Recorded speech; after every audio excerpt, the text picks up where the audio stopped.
got 100% glass iridescent tile, pool and spa. Looks like we got some buildup at the return lines here. Not too bad. Get this thing cleaned up. Look at that view. Yeah, that's a good view.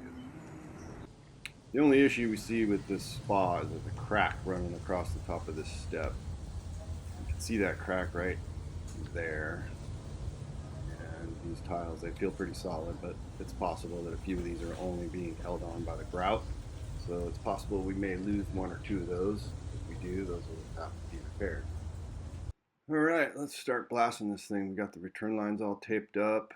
Sandblasters are full. Oh man, this is gonna be a distraction today. Hey, dude, we got a bucket in the truck for that. I know, it's all right. You're new. You didn't know. So there it is, folks. It's all cleaned up. Back to its original glory.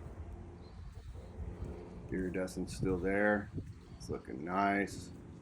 If you guys have glass tile like this with the iridescent finish, do not let somebody put acid on it. It will strip the iridescence off of your tile and it will look terrible. This tile must be media blasted. That's why you call San Diego pool tile cleaning. We have one location near you as long as you live in San Diego County.